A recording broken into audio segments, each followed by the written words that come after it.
Welcome sa Burst 2.0 na kung saan ay mapapakinggan ninyo ang mga trending topics sa politics, issues sa showbiz. Kaya naman kung hindi pa po kayo nakaka-subscribe, i-subscribe nyo na po yan. And please, pakisama naman ang notification bell para lagi po kayong updated sa mga balitang napapanahon. So ayun, welcome back again to our YouTube channel mga Kadabarkads. At una nating pag-uusapan ay tungkol dito sa Battle of the Noontime Big Prizes as of Tuesday. Ngayong araw po yan, October 8, 2024, Itbulaga versus It's Showtime. So ang Itbulaga po ay naglabas kanina ng 180,000 pesos, samantalang ang It's Showtime naman ay 55,000 pesos. Samantalang magdako tayo dito sa post ng Lionheart TV tungkol sa TV5, sa Red Bull po ng TV5 na kung saan Paskong Pasko na daw po dito sa TV5 Reliance Center. Sabi nga dito sa mga dumadaan sa Reliance Street, pansin nyo ba? Pasko na sa TV5. TV5 officially kick off its Christmas festivities with a symbolic lighting of the network's iconic giant Red Bull on Friday, October 4 at the TV5 Media Center in Mandaluyong. The ceremony, now a yearly tradition, illuminated the spirit of the season for the Kapatid Network, signaling a joyous and meaningful celebration ahead. So makikita nyo po dyan, ito po yung sa mga screen po ninyo ilalagay natin yung picture. Makikita nyo po dyan yung Red Bull and talagang nagniningning and napakaliwanag ng TV5 Reliance, no? So nakakatuwa lang kasi Paskong Pasko na po dito sa Kapatid Network. Samantalang pag-usapan po pala natin yung kaganapan po kanina dyan sa Bawal Judgmental Ka Ba, na kung saan maging si Bossing Vic Soto, si Boss Joey De Leon, and syempre si Tito Soto, si Riza Madison, and maging yung humuhula po na si Miss Candy ay umiyak po kanina. Talagang hindi po nila napigilan. Maging si Miles Ocampo din po ay napaluha sa mga kwento po na dala ng mga contestant or guest nila sa Bawal Judgmental Ka Ba, kasi meron po doon na nakagat po yung anak niya ng hayop na may rabies po, no? So hindi po nagsabi yung kanyang anak na nakagat po siya ng hayop. So mga ilang months niya po ito bago sinabi, kalat na po yung virus or yung rabies sa kanyang katawan bago niya po ito inamin sa kanyang magulang. And nang inamin niya po ito sa kanyang magulang, malala na po, hindi na po siya kayang gamutin pa. Pero nung inamin niya po yon sa kanyang parents, sinugod po agad siya sa hospital para po malunasan.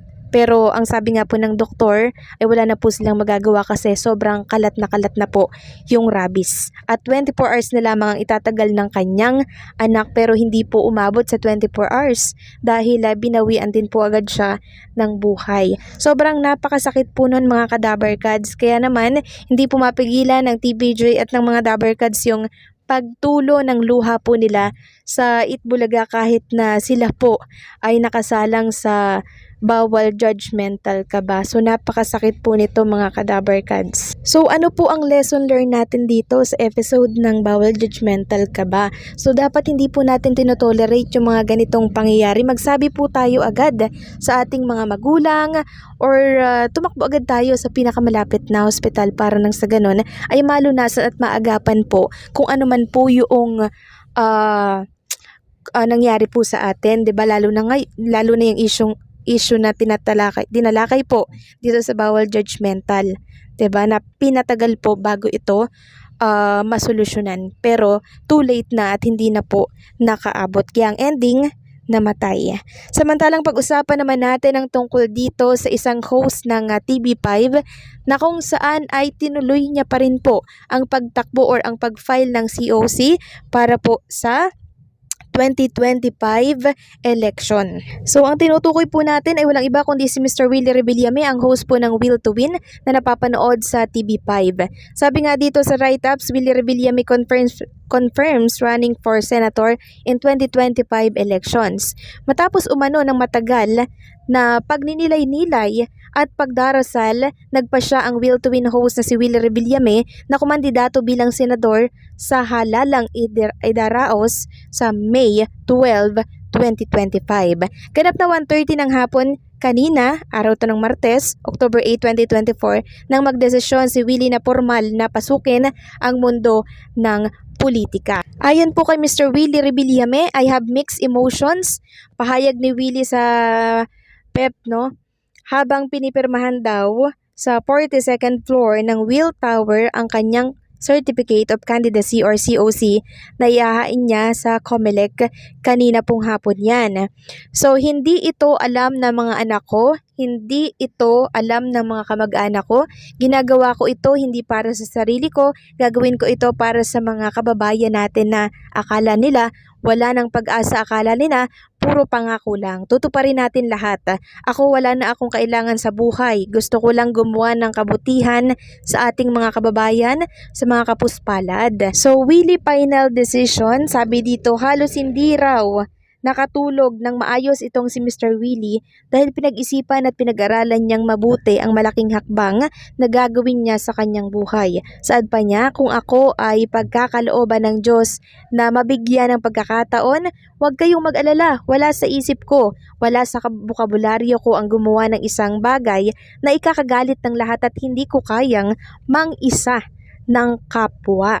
Mas masarap yung ikaw ang nagbibigay kaysa ikaw ang humihingi. Mas masarap yung ikaw ang nasasaktan. Ayon pa po dito, masarap na pakiramdam yon kasi hindi ka makakatulog kung ikaw ang mananakit sa buhay. Mananakit sa buhay. Patuloy ni Willie, ang television show ko, nasa 21 years na ako. For 21 years, wala akong hinangad kundi yung makapagpasya or makapagpasaya, makatulong sa mga kababayan natin na may hirap na walang kapalit. Siyempre, malaking bagay yung mga sponsors, kaya kami nakakapagbigay ng mga papremyo na ikakaligaya ng mga kababayan natin na may hirap. At this point and the time of my life, siguro this is the turning point na magsilbi sa buong Pilipinas. Hindi yung sa isang studio lang. And sabi pa po dito, naniniwala si Willie na tama daw ang kanyang naging desisyon. Basta hindi ako makakatulog kung wawalang hiya ako ng kapwa. I am so blessed and I know I am guided by the Lord, kaya tama itong ginagawa ko. Kung ako ay hindi naman mapagbigyan ng pagkakataon na manalo, tatanggapin ko, ibig sabihin hindi ako para doon. If ever naman na mapagbigyan ako ng pagkakataon ng Panginoon, I will do the best I can. Ano yun? Kabutihan sa ating mga kababayan na nangangailangan. Hindi ko na kailangan ng ano paman sa buhay ko. Gusto ko lang good health ako sa mga anak ko, sa pamilya ko, sa mga mahal ko sa buhay para mahabang panahon ako na makapagsilbi ng kaligayahan at syempre tulong na abot kaya ko. Kasama syempre ang ating pamahalaan. Deklarasyon ni Willie, again, this is it today, October 8. Maliligo na ako, magbibihis na ako, magjejela, alis ako ng 3 p.m. and then panonoorin niyo na lang ang mga mangyayari. Ngayon, ano naman po ang reaksyon dito ni Mr. Manny B. Pangilinan? And syempre, paano kaya yung show ni Mr. Willie Rebillame? So sabi dito sa write-ups, malaki at lubos ang pasasalamat ni Willie kay TV5 Chairman Manny B. Pangilinan o kilala bilang MVP dahil suportado nito ang kanyang kandidatura. So, suportado naman po si Mr. MVP pala sa pagtakbo nitong si Mr. Willie Rebillame.